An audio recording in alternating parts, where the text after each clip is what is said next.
všeobecnou lekárkou, pani Zuzanou Pitoňákovou. Prajem dobrý deň. Dobrý deň. Ako teda vnímate nosenie samotných rúšok, možno ako lekárka, keď pacienti prídu k vám do ordinácie? Áno, rúška sa stali našou neoddeliteľnou súčasťou, taký symbol korony. Ako to vnímam? Myslím si, že sú tam dve stránky, o ktorej by som teraz rada hovorila, je tá, že možno tá negatívnejšia. Mnoho zdravotných problémov súvisí práve s tým, že sa tie rúška nosia príliš často. Či už sú to infekcie dutine ústnej, herpesy alebo infekcie v nosohltane. Rúška je v podstate, alebo je tak pretraktovaná, že je to symbol toho, že sa chránime pred infekciou. Z môjho pohľadu je to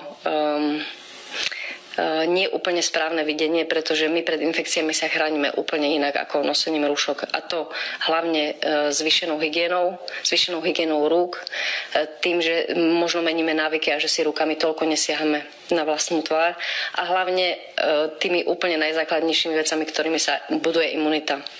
A to je kvalitný spánok, dobrá strava, radosť zo života. Toto sú veci, ktoré nám o mnoho viac pomáhajú chrániť nás pred infekciami ako samotné rúška. Ako vnímajú nosenie rúšok pacienti, ktorí prichádzajú k vám do ordinácie? Sú zodpovední a naozaj si dajú tie rúška? Že keď už pri samotnom príchode vidíte, že tí pacienti skutočne tie rúška majú? Myslím si, že celkovo slovenská populácia sa zachovala ako jedna z najzodpovednejších z pohľadu nariadení nosenia rúšok, takže určite áno. Opäť by som možno rada povedala vec tu, že tie rúška z môjho pohľadu nemajú význam chránenia nás zdravých. Rúško má význam, pokiaľ som chorý, vtedy má význam, pretože neohrozujem tým okolie. Ale rúška ako taká mňa pred infekciou nechráni. Čiže možno je na mieste položiť si otázku, či naozaj tie rúška sú potrebné, aby ich zdravá populácia nosila. Myslíte si, že ľudia sú dostatočne zodpovední na to v prípade, keď majú nejakú infekciu? Teraz nemusí ísť o samotný koronavírus, že tie rúška skutočne nosia?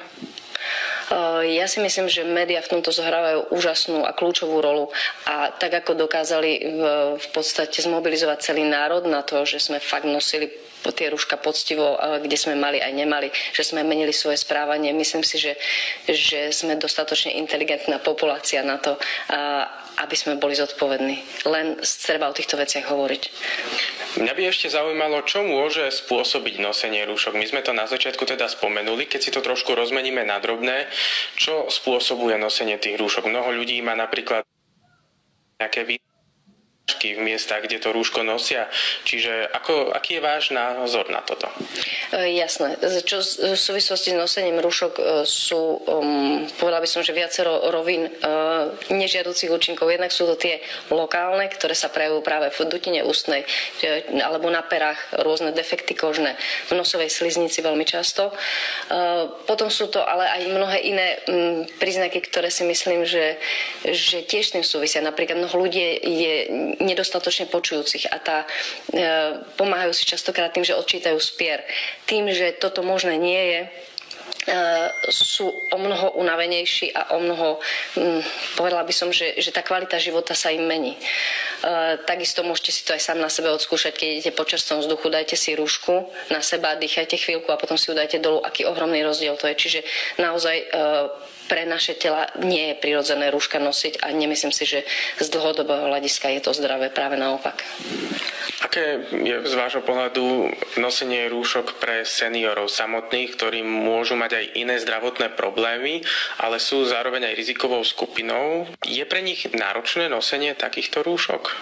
Jednoznačne áno, veľmi pekne ste to povedali, presne tak, staršia populácia je o mnoho krehkejšia a má veľmi pravdepodobne už aj iné ochorenia, častokrát respiračné.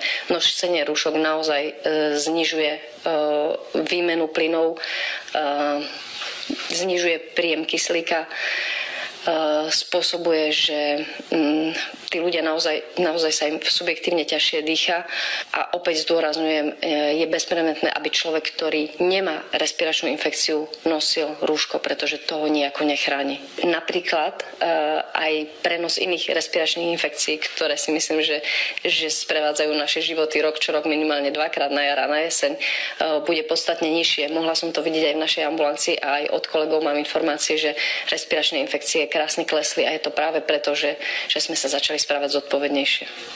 Že nechodíme do kolektívu, keď sme chorí. Že sa držíme späť, že máme to rúško, keď sme chorí. Keď už aj nosíme tie rúška, mnoho ľudí nosí tie rúška zle.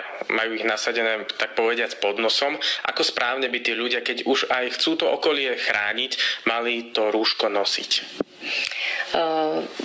Áno, správne. Pokiaľ to človek nosí rúško pod nosom, tak ten význam vlastne nie je.